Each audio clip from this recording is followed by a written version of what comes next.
All right, thank you everyone for coming today. Today we're here with an episode of our Authors Forum. Here today with Eduard Braun, who has written a great book called Finance Behind the Veil of Money, which is available for Liberty Me members. Eduard Braun received his doctorate in economics at the University of Angers in France under the direction of Guido Hülsmann. And he worked as a research assistant at the University of Passau in Germany and was a summer fellow at the Mises Institute in Auburn, Alabama. And he currently holds a postdoctorate position at the Clausthal University of Technology in Germany. The book is it's got a huge scope. It relies on sources from 3 languages and delves deeply into the history of capital theory, and covers a variety of topics, in particular the history of the subsistence fund theory, and on the relationship between monetary theory and capital theory, on economics and business accounting, on price theory and interest theory, on financial markets, business cycle theory, and economic history. So without further ado, I'll turn it over to Eduard.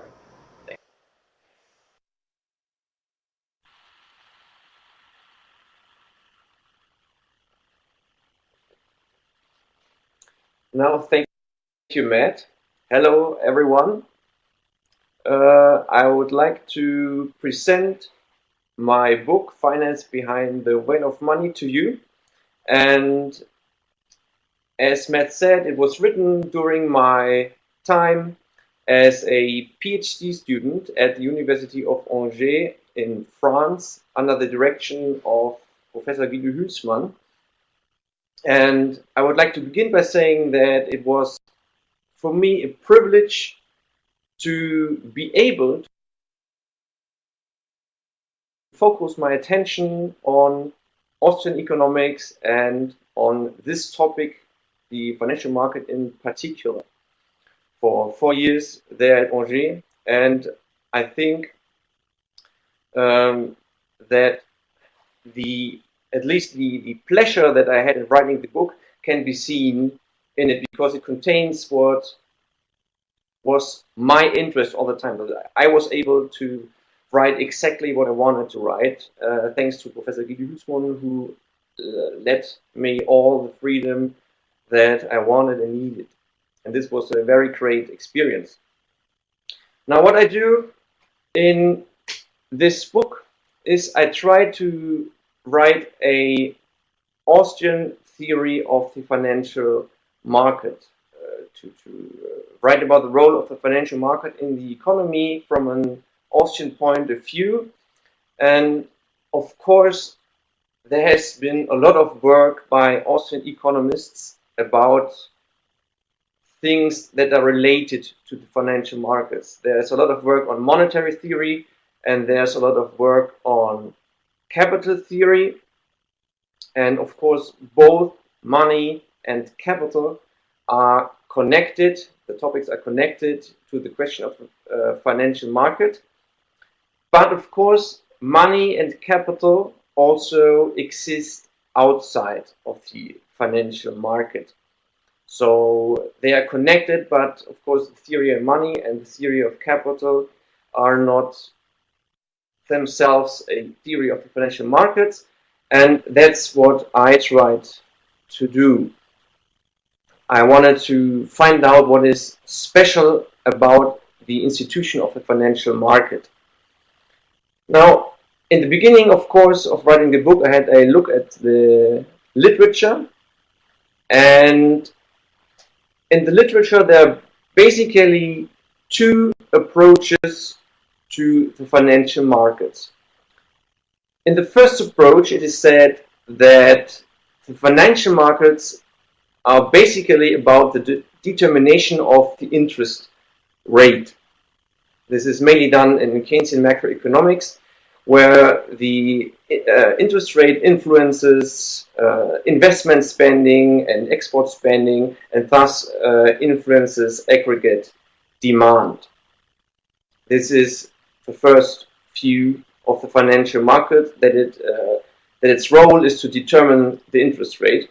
And the second view or the second approach is that the financial market is basically about the allocation of resources. It is a function of the financial market to allocate the resources to the different places in the economy. And this approach for me was the more interesting one, but it has the following problem. It says that the resources of the economy are allocated by the financial markets, but what are these resources? There are a couple of synonyms which are used. So these guys also they say that the financial market allocates capital, it allocates goods, or allocates money, but all these terms are thrown together and they are never really explained. What are these resources, or what is capital in this case?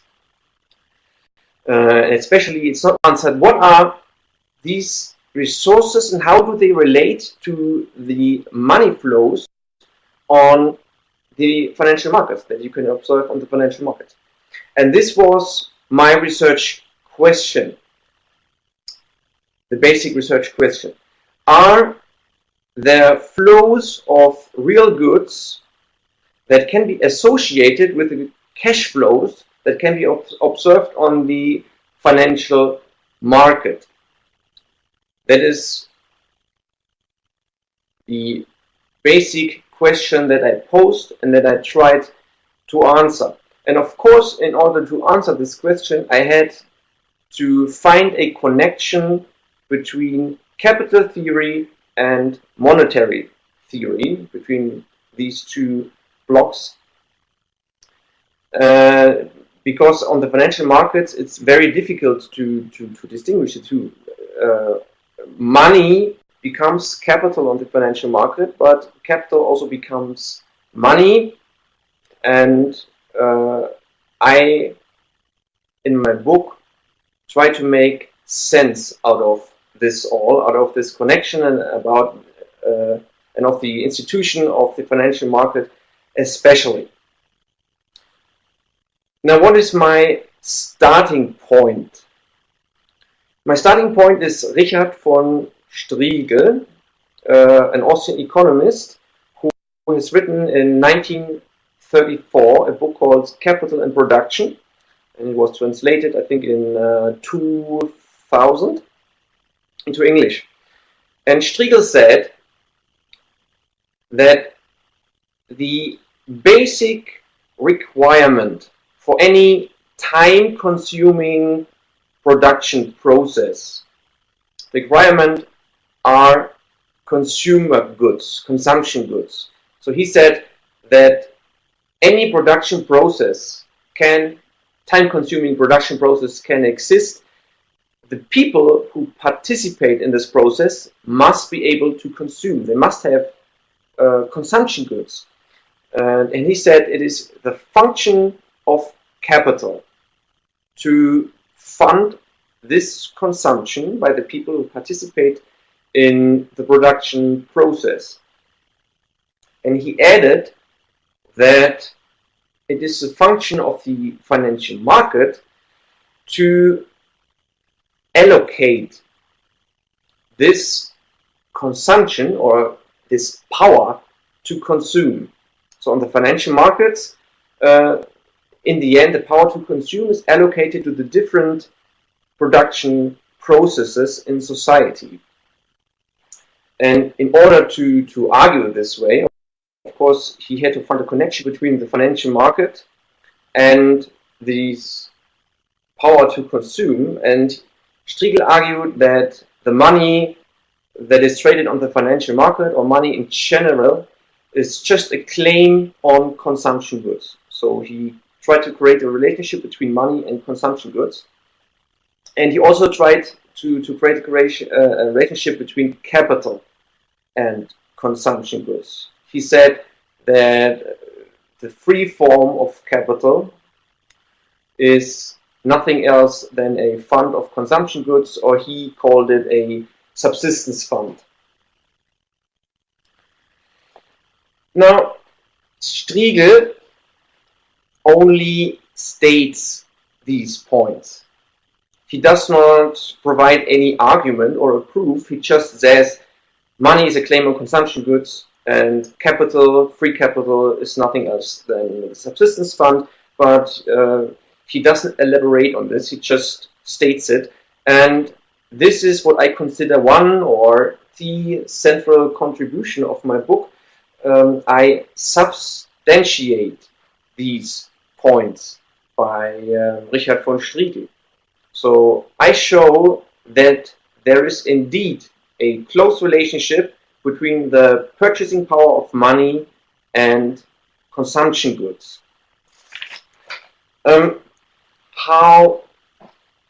This is a very, I think it's a quite complicated argument. I only want to indicate how I try to show that there's a close connection.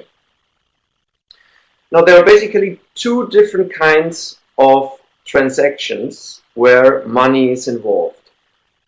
On the one hand, there are business transactions, which means transactions between different entrepreneurs or different businesses. And in these transactions, no preferences are involved. And there's a different kind of transactions where preferences are indeed involved. So when a consumer buys a consumer good, then of course he has preferences for this good. And also when a laborer sells his labor to an employer, there are also preferences involved, at least to leisure. And I argue that these kinds of transactions where preferences are involved are the important ones. These transactions between money and consumers' goods and leisure are the transactions where the purchasing power of money is determined. This is so because in these transactions there is a trade-off.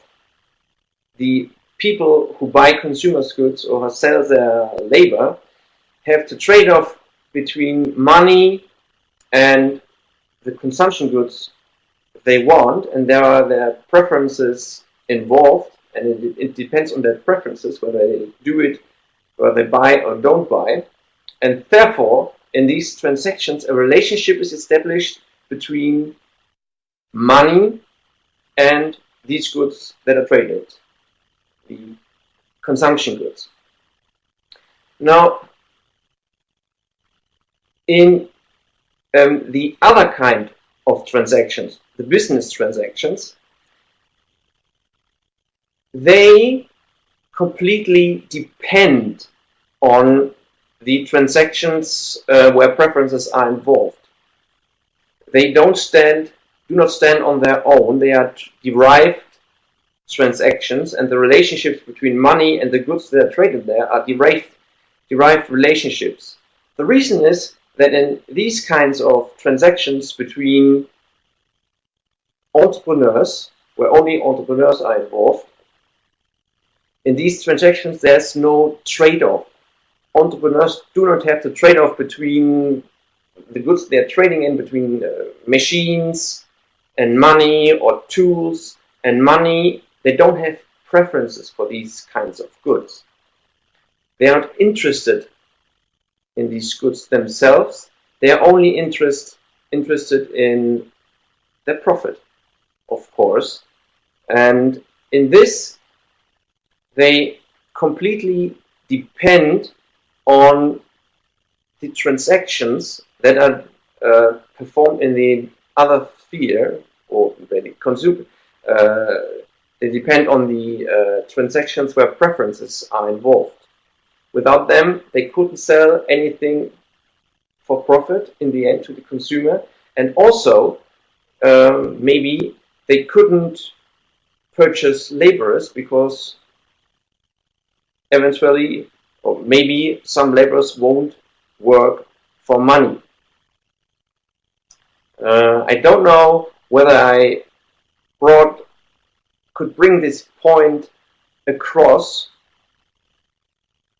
I only try here to indicate the way of my argumentation. So this is the main point about the purchasing power of money, that there's a close relationship between money and consumers' goods. And what I do, of course, in order to get a connection to the financial market, is also to show that capital theory can be based on these results, can be based on the fact that the purchasing power of money is closely connected to consumers' goods. Now, concerning the real capital theory, or concerning the capital theory which regards capital as capital goods, this has already done more or less by Richard von Striegel. He showed that the structure of production, the different stages of production, depend on the existence of a fund of means of subsistence, of the subsistence fund of consumers' goods. And he thus provided a connection between consumers' goods and capital from the real point of view. And what I add in my book is a connection between capital in the sense of private capital or business capital, where capital is all about monetary calculation, with consumers' goods, or with the power to consume. And I don't want to go into this.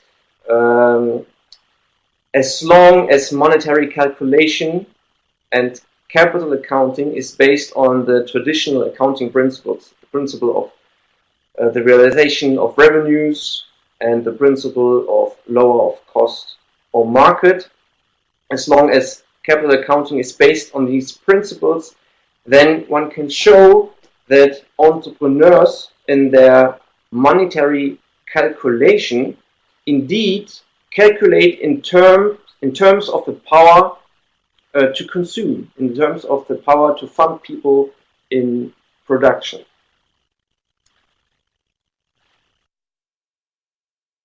So to sum up, what I try to do is to connect capital theory and monetary theory, and I do this on the basis of the approach of Richard von Striegel, and I try to explain the role of the financial market based on these foundations.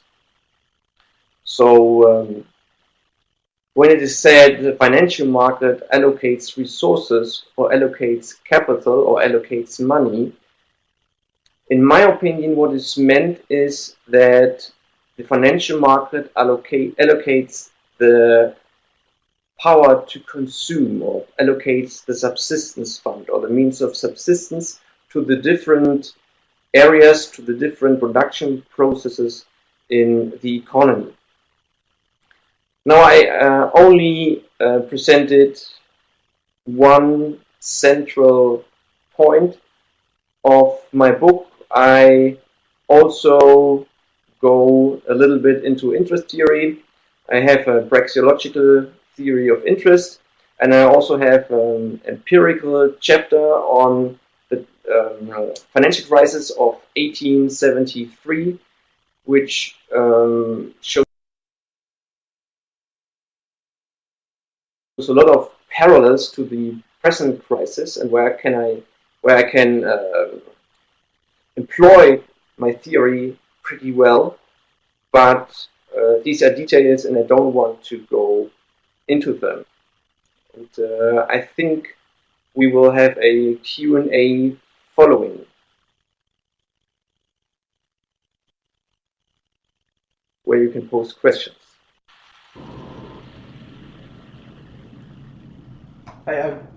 Sorry, I think I took that. Would you like to go ahead and start the Q&A, or did you have more to say? Sorry. No, it's. I would like to open the Q&A section.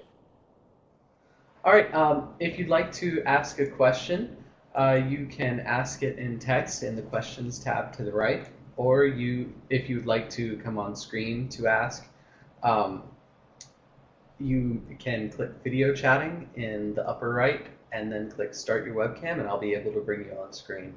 I'll get us started. I was looking over the book, and I noticed that you go into, as you mentioned, into interest theory just a little bit, and Yeah. it looks like you have a little bit of critique of Professor Hulsmann's theory of interest. Could you go Yeah. into that just a little bit? Okay. Yes. Now, first of all, I do not only criticize him, but I more or less start my discussion of the praxeological theory of interest from his article on interest theory. So I basically agree with him, and I basically share his criticism of Mises's interest theory, where he employs a time preference. There's one difference between Professor Hülsmann's theory and my theory. He says that originary interest is the value difference between means and ends. And I say that means and ends are the wrong categories used in this context. They are, as I call them, technical terms, means and ends. What you have to look at are costs and revenues. In action, you have costs and you have revenues, or psychic costs and psychic revenues, and these are the two magnitudes that you have to relate to each other. And there is indeed a value spread between the two, and it's the originary one. And this is the difference between Professor Hülsmann and myself. And how would you boil down the difference between the theories of your theory and Professor Hülsmann's theory and the theory of Mises? All three, or between Mises's theory and Professor Hülsmann's and mine theory.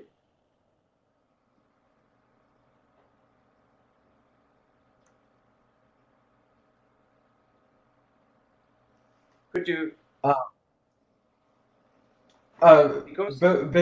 Between well, I guess between your theory and Mises, and I guess you've explained between yours and Hülsmann's. Okay, this would take me a lot of time. Yeah, sorry, I realize that's a big question. Sorry? It's a difficult question. I realize question. Yeah. The basic critique of the time preference theory that was raised by Professor Hülsmann was that it is, I think he called it a consumption theory of interest. So it is based on the idea that all people prefer consumption to non-consumption. So everybody has to consume, and so he prefers the present to the future. If he wants to consume, he has to prefer the present to the future. And Professor Hülsmann there says that this is consumption, that people consume is not a praxeological fact. There are people who do not consume. There are, I don't know how to pronounce it in English, martyrs, people who die on purpose, who sacrifice themselves, who do not consume, who abstain from consumption, and these people, these actions could not be reconciled with Mises's theory, and therefore it cannot be a praxeological theory.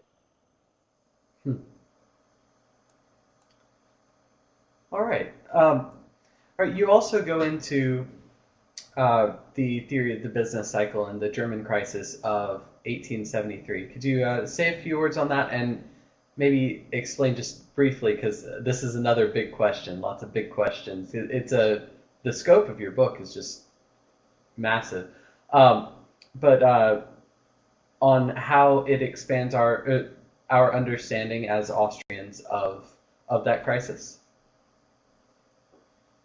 Well, there are two reasons why I was writing about this crisis. The first one is a very pragmatic reason.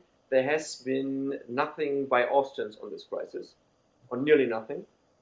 So I could provide something new. And the second reason is that back then, the German government had established what is called fair value accounting. It's in business accounting and capital accounting, and they, how do you say, the old rules, the old principles, realization principle and law of cost and markets were abolished. And as this aspect is also an aspect of my development of my argument about capital and money, I chose this crisis. And what you can see in this crisis is that the fact that the corporations employed fair value accounting increased the boom, or strengthened the boom, and thus consequently also severed the crisis. And this is one aspect of the story, the accounting, and the other aspect is more a very conventional one. It's very similar to what should happen according to Austrian business cycle theory. There was an expansion of money and credit up to 1873, and the prices went up, especially the prices of capital goods, and after 1873 just the development was reversed.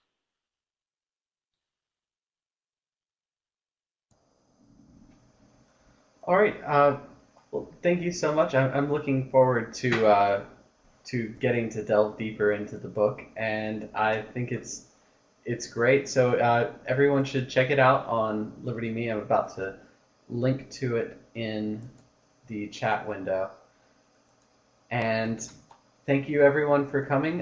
Thank you, Eduard, and congratulations on passing the dissertation board. I read about it on the Mises blog, I think. And congratulations on your new position as well. And thanks so much for coming. Everyone take care. We've got another session tonight at, let's see, it's 8:30 p.m. Eastern Time. It's on Christianity and Libertarianism with Norman Horn. So if you're interested in that, definitely come back tonight. I hope to see you all there. Take care. Of the financial market, to write about the role of the financial market in the economy from an Austrian point of view. And of course, there has been a lot of work by Austrian economists about things that are related to the financial markets. There's a lot of work on monetary theory, and there's a lot of work on capital theory. And of course, both money and capital are connected. The topics are connected to the question of financial market. But of course, money and capital also exist outside of the financial technology in Germany. The book is it's got a huge scope. It relies on sources from 3 languages and delves deeply into the history of capital theory. and covers a variety of topics, in particular the history of the subsistence fund theory, and on the relationship between monetary theory and capital theory, on economics and business accounting, on price theory and interest theory, on financial markets, business cycle theory, and economic history. So without further ado, I'll turn it over to Eduard.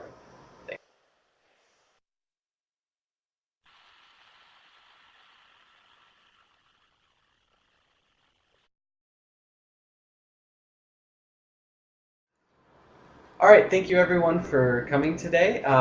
Today we're here with an episode of our Authors Forum. Here today with Eduard Braun, who has written a great book called Finance Behind the Veil of Money, which is available for Liberty Me members. Eduard Braun received his doctorate in economics at the University of Angers in France under the direction of Guido Hülsmann. And he worked as a research assistant at the University of Passau in Germany and was a summer fellow at the Mises Institute in Auburn, Alabama. And he currently holds a postdoctorate position at the Clausthal University of Texas. Now, thank you, Matt. Hello, everyone. I would like to present my book, Finance Behind the Veil of Money, to you. And as Matt said, it was written during my time as a PhD student at the University of Angers in France under the direction of Professor Guido Hülsmann. And I would like to begin by saying that it was for me a privilege to be able to focus my attention on Austrian economics and on this topic, the financial market in particular, for 4 years there at Angers. And I think that at least the pleasure that I had in writing the book can be seen in it, because it contains what was my interest all the time. I was able to write exactly what I wanted to write, thanks to Professor Guido Hülsmann, who let me all the freedom that I wanted and needed. And this was a very great experience. Now, what I do in this book is I try to write an Austrian theory